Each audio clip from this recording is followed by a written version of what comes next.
Corona संक्रमण की तीसरी लहर की आशंका को देखते हुए राज्य सरकार ने देर रात नई गाइडलाइन जारी की। इससे पहले मुख्यमंत्री अशोक गहलोत ने वीसी के जरिए सर्वदलीय बैठक की। धर्मगुरुओं, राजनीतिक दलों और सामाजिक संगठनों व एनजीओ से खुला संवाद किया। नई गाइडलाइन के मुताबिक राज्य सरकार ने ओमिक्रॉन सहित कोरोना के मामले बढ़ते ही जयपुर नगर निगम क्षेत्र के स्कूलों में कक्षा 1 से 8वीं तक की शैक्षणिक गतिविधियां 9 जनवरी तक के लिए बंद कर दी हैं। वहीं इस संबंध में प्रदेश के अन्य जिलों में जिला कलेक्टर, अतिरिक्त मुख्य सचिव शिक्षा विभाग से चर्चा के बाद निर्णय कर सकेंगे। शिक्षण संस्थानों यानी विद्यालयों और कोचिंग संस्थानों में आने से पहले सभी विद्यार्थियों की ओर से अपने माता पिता या अभिभावक से लिखित में अनुमति लेना अनिवार्य होगा। जो माता पिता या अभिभावक अपने बच्चों को ऑफलाइन अध्ययन के लिए संस्थान नहीं भेजना चाहते, उनके लिए ऑनलाइन अध्ययन की सुविधा रहेगी। ऐसे बच्चों पर संस्थान उपस्थिति के लिए दबाव नहीं बना सकेगा। पिछली गाइडलाइन के जैसे ही दुकानों, बाजारों, मॉल, जिम, रेस्टोरेंट, क्लब और व्यापारिक गतिविधियों से जुड़े अन्य लोगों के स्टाफ के लिए वैक्सीन की अनिवार्यता रहेगी। रात को 11 बजे से सुबह 5 बजे तक लगाए जा रहे कर्फ्यू में और सख्ती बरतने के निर्देश भी दिए गए हैं। इधर नई गाइडलाइन जारी होने के बाद जोधपुर शिक्षा विभाग ने आगामी आदेश तक कक्षा 1 से 8वीं तक के स्कूल बंद कर दिए। स्कूल शिक्षा के संयुक्त निदेशक प्रेमचंद साखला ने कहा कि जोधपुर नगर निगम उत्तर व दक्षिण के क्षेत्र में स्थित राजकीय एवं निजी विद्यालयों की कक्षा नर्सरी, पूर्व प्राथमिक से 8वीं तक के विद्यार्थियों के लिए आगामी आदेश तक अवकाश रहेगा।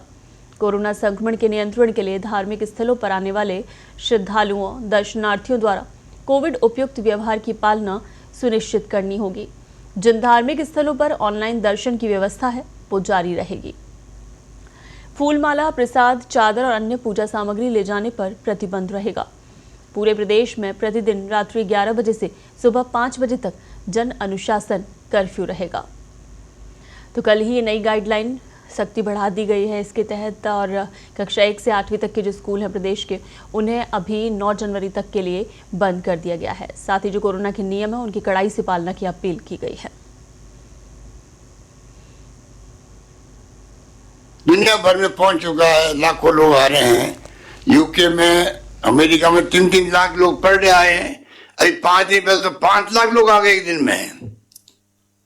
सब कुछ ठीक है, पर अगर विशेषज्ञ ये भी कहते हैं कि इसकी मिजाज बदल सकता है। कब ये म्यूटेंट बदल जाए इसका ले लेंगे, कब अपना ये इसका वो जो म्यूटेंट होता है वेरिएंट का, अभी लोग कहने लगे ओमिक्रॉन और डेल्टा मिलके नया वेरिएंट बनाएंगे, तो कोई कुछ नहीं कह सकता। हम अपनी तैयारी पूरी रखें जिससे कि कैसी भी स्थिति आए उसमें हमारे अगर संख्या ज्यादा होगी तो बेड भर जाएंगे आपके। हमारी तैयारी रहनी चाहिए कि मैक्सिमम तैयारी करके रखें। ये बातें तो हम जो कर रहे हैं कि वैक्सीनेशन के अलावा वैक्सीनेशन तो जरूरी है, और मैंने एक स्टेटमेंट दिया था, वैक्सीन लगाना आवश्यक नहीं, अनिवार्य है। वो मैंने क्यों कहा था? कानून कहता है कि अगर आप संक्रमित हो, एक व्यक्ति उसको नहीं मालूम मैं संक्रमित हो गया हूं, वो एसिम्प्टोमेटिक है, पर वो जितने जगह जा रहा है वो फैला रहा है, और लोगों को फैला रहा है, अपने परिवार को फैला रहा है। ये उसको किसने अधिकार दिया कि तुम फैलाओ सबको? इसलिए जरूरी है कि हम ये कहें कि आपको वैक्सीन लगानी पड़ेगी। दूसरे जो समारोह चल रहे हैं, पॉलिटिकल पार्टियों की रैलियां चल रही है, तो लोग हमसे पूछते हैं साहब आपकी रैली तो चल सकती है, मीटिंग आप कर सकते हो ना, आप हमें रोक रहे हो, और हमारे पास कोई जवाब नहीं होता है। अब इलेक्शन कमीशन ने पूछा यूपी के लिए चुनाव के लिए, तो सबने कहा नहीं, चुनाव तो होने ही चाहिए। तो ये तो इलेक्शन कमीशन को चाहिए कि आज अभी भी ऑर्डर आया सुप्रीम कोर्ट का कि उन्होंने 15 दिन के लिए कह दिया कि आप सबको वीडियो कॉन्फ्रेंसिंग से सुनवाई करनी पड़ेगी। अभी दोपहर को शाम को ऑर्डर आया। तो कहने का मतलब ये कि ये जो है ये हमें तय करना पड़ेगा कि ये किस रूप में फैलेगा। ये तो आपने देख लिया प्रेजेंटेशन के अंदर कि पहले वो आरओ इनका 2 था, फिर 5-6 हुआ, फिर 15-20 हो गया। 15-20 लोगों को एक आदमी फैला सकता है, ये कैपेसिटी है। तो आइए ग्राफिक्स के जरिए नजर डालते हैं नई गाइडलाइन पर। जयपुर निगम क्षेत्र में कक्षा 1 से 8वीं तक के निजी और सरकारी स्कूल 9 जनवरी तक बंद रहेंगे। नई गाइडलाइन के मुताबिक कल ही ये गाइडलाइन सामने आई है, जिसमें अब कक्षा 1 से 8वीं तक के स्कूल 9 जनवरी तक बंद रहेंगे और 7 जनवरी से शादी समारोह में सिर्फ 100 लोग शामिल हो पाएंगे। अंतिम संस्कार में सिर्फ 20 लोगों को ही इजाज़त दी गई है। 7 जनवरी से ये नियम लागू होगा। वहीं मंदिर खुले रहेंगे, लेकिन प्रसाद और अन्य पूजा सामग्री ले जाने पर पाबंदी लगा दी गई है। मंदिरों में किसी भी तरह का कोई प्रसाद या पूजा सामग्री लेकर नहीं जा सकते और राजस्थान के बाहर के यात्रियों को नेगेटिव रिपोर्ट आने तक होम क्वारंटाइन रहना होगा। 31 जनवरी तक वैक्सीन की दोनों डोज जरूरी हैं।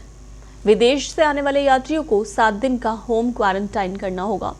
65 साल के से ऊपर के लोग जरूरत होने पर ही अपने घरों से बाहर निकलें। वहीं गर्भवती महिलाओं को भी घर में ही रहने के निर्देश दिए गए हैं।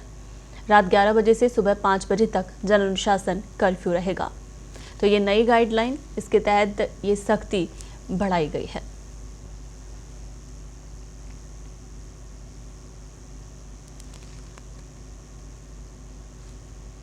तो आपको बता दें कि कल जिस तरह से मुख्यमंत्री ने ये ओपन संवाद किया था, जिसमें तमाम धर्मगुरु भी शामिल हुए थे और सबसे सलाह मशवरा करने के बाद ये नई पाबंदी लगाई गई है, नई गाइडलाइन जारी हुई है, जिसमें आपको बता दें कि रात को 11 बजे से सुबह 5 बजे तक तो जन अनुशासन कर्फ्यू रहेगा। उसके अलावा कक्षा 1 से और 8वीं तक के जो स्कूल हैं वो 9 जनवरी तक के लिए बंद कर दिए गए हैं अभी, यानी कक्षा 1 से 8 तक के बच्चों के लिए स्कूल अभी बंद रहेंगे। इसके अलावा आपको बता दें कि जो 65 वर्ष से ऊपर के बुजुर्ग हैं, उन लोगों से और गर्भवती महिलाओं से अपील की गई है कि घर में ही रहें, बेवजह घर से बाहर ना निकलें। वहीं शादी समारोह की अगर बात करें तो 7 जनवरी से नियम लागू हो रहा है कि शादी समारोह में सिर्फ 100 लोगों की अनुमति दी गई है और अंतिम संस्कार में 7 जनवरी से सिर्फ 20 लोग शामिल रह सकते हैं।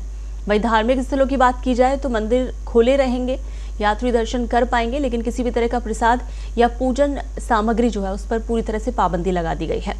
वहीं 31 जनवरी तक वैक्सीन की दोनों डोज अनिवार्य कर दी गई हैं। विदेश से आने वाले यात्रियों के लिए कहा गया है कि उन्हें 7 दिन तक होम क्वारंटीन रहना होगा और दूसरे राज्यों से जो लोग यहां पर पहुंच रहे हैं उन्हें भी नेगेटिव रिपोर्ट आने तक क्वारंटीन किया जाएगा। तो ये नई गाइडलाइन जो कि कल रात को ही जारी की गई है, कल जिस तरह से मुख्यमंत्री ने ओपन समीक्षा बैठक बुलाई थी, उस बैठक के बाद ये कुछ और कड़ाई यहाँ पर की गई है और जो शादी समारोह होगा उसकी वीडियोग्राफी भी जरूरी होगी, ये कहा गया है। 7 जनवरी से नियम लागू होगा। शादी समारोह और अंतिम संस्कार में सिर्फ 20 लोग शामिल होंगे और शादी समारोह में 100 लोग शामिल हो सकते हैं। राजस्थान के बाहर से आने वाले लोगों को नेगेटिव रिपोर्ट आने तक अपने होम क्वारंटीन में रहना होगा और विदेश से आने वाले यात्रियों को 7 दिन का होम क्वारंटीन करना होगा। 65 साल से ऊपर के लोग जरूरत होने पर ही घरों से बाहर निकलें और गर्भवती महिलाओं से अपील की गई है कि वो घरों में ही रहें। चलिए, जो नई गाइडलाइन जारी हुई है उसे लेकर ज्यादा अपडेट के साथ हमारे सहयोगी जयंत फोन लाइन पर हमारे साथ जुड़े हुए हैं। जयंत, जिस तरह से नई गाइडलाइन सामने आई है, आज पहला दिन है, तो सबसे पहले तो यही जानना चाहेंगे कि किस तरह का नई गाइडलाइन आने के बाद किस तरह का माहौल है और किस तरह का असर देखने को मिल रहा है? देखिए, आज से नई गाइडलाइन शुरू हुई है और आज से ही बच्चों का जो किशोरों का जो वैक्सीनेशन है वो भी शुरू हुआ है। तो 2 चीजें हैं। किशोरों के वैक्सीनेशन की अगर बात करें तो चीजें प्रॉपर हैं, सिस्टमेटिक तरीके से हैं। वहीं अगर नई गाइडलाइन की बात करें पुलिस को लेकर, जो पुलिस के कंधे पर है दरअसल, तो वो फिलहाल अभी कागजात में ही है, गाइडलाइन कागजों में ही है। पुलिस का दिन वैसा ही आज बीत रहा है जैसा पिछला दिन, जो गया दिन रविवार था वो गया था, जो बीता था। और गाइडलाइन को लेकर अभी तक जयपुर पुलिस ने या प्रदेश की पुलिस ने किसी तरीके की कोई वाहन चालकों पर या मास्क नहीं पहनने पर या सोशल डिस्टेंसिंग को फॉलो नहीं करने पर जो कोरोना के बेस नियम है 2, उन तक को लेकर भी किसी तरीके की कार्रवाई करना शुरू अभी तक नहीं किया है। और जब तक पुलिस की सख्ती शुरू नहीं होगी तब तक किसी भी तरीके की गाइडलाइन को पूरे तरीके से फॉलो कराना राजस्थान सरकार के लिए बड़ा चैलेंज रहने वाला है। बिल्कुल। तो जयंत, पुलिस जिस तरह से आज से ही रोको टोको अभियान शुरू कर रही है, लेकिन आप कह रहे हैं कि पुलिस ने अभी तक भी कोई सख्ती शुरू नहीं की है, तो ऐसे में क्या माना जाए कि इसी तरह से लोगों की लापरवाही, पुलिस आखिर कब सख्त होगी, क्योंकि मामले लगातार बढ़ रहे हैं?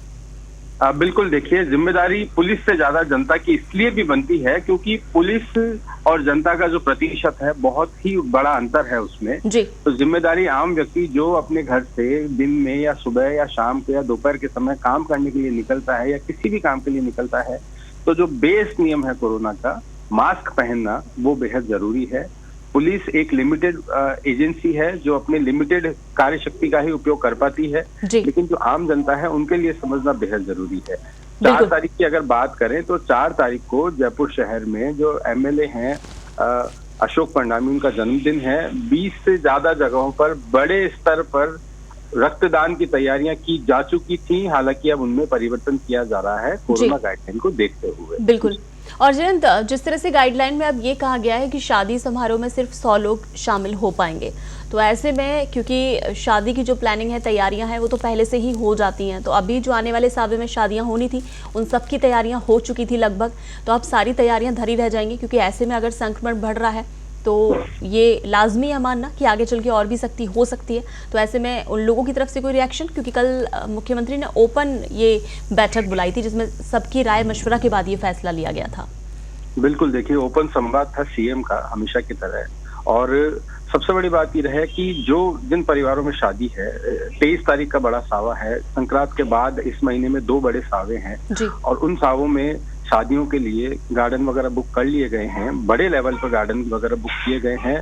500 से लेकर 1500 तक जो मेहमान हैं उनको पूरे दिन में 200 के गैप में बुलाने की पूरी तैयारियां की गई थी। लेकिन अब ये जो नई गाइडलाइन कल जारी हुई है, उसके बाद जो गार्डन आयोजक हैं, संचालक हैं, उनसे और विवाह जो करवाने वाले पक्ष हैं उनमें वाद विवाद होना तय है, क्योंकि एक बड़ा अमाउंट दिया जाता है शादियों के लिए मैरिज गार्डन बुक करने पर। लेकिन अब चूंकि गाइडलाइन जारी कर दी गई है, 100 लोगों का प्रतिबंध लगा दिया गया है, तो उसे लेकर दोनों पक्षों में वाद विवाद का दौर शुरू होने वाला है। इसके लिए सरकार को और पुलिस को दोनों पक्षों में जो है वो एक तरह से पुल का काम करना जरूरी है। जी, वही जयंत, धार्मिक स्थलों को लेकर कहा जा रहा है कि धार्मिक स्थल खुले रहेंगे, हालांकि वहां पर प्रसादी वगैरह या अन्य किसी तरह की जो सामग्री है उस पर पाबंदी लगाई गई है। तो धार्मिक स्थलों पर जिस तरह से लोग पहुंचते हैं, वो चाहे सुबह की मंगला आरती हो या फिर रात को शयन आरती हो, काफी भीड़ एक साथ देखी जाती है, तो उसे लेकर कोई नियम बनाया है या सिर्फ मंदिर कमेटी अपने स्तर पर ही करेंगे? देखिए, जो लोकल थानों की पुलिस है, जयपुर शहर के अगर 5 बड़े जो मंदिर हैं उनकी बात करें, गोविंद देव जी जो जयपुर का एक तरह से आधार हैं, और मोती डूंगरी गणेश मंदिर हैं, और कोले के हनुमान जी का मंदिर है, और माता आमेर माता शिला माता का मंदिर है। 5 बड़े मंदिरों को अगर गिना जाए तो लोकल थानों की पुलिस से 3 पुलिसकर्मियों का जाब्ता तैनात किया गया है अलग अलग शिफ्ट में, मंदिरों की जो मेन एंट्री है उसके पास। साथ ही जो मंदिर मैनेजमेंट है, मंदिर की जो कमेटियां हैं जो संचालन करती है, उनके व्यक्तियों को भी तैनात किया गया है कि वे आने जाने वाले लोगों से पूरा एक प्रोटोकॉल फॉलो करवाएं जो कल रात को सरकार ने जारी किया है।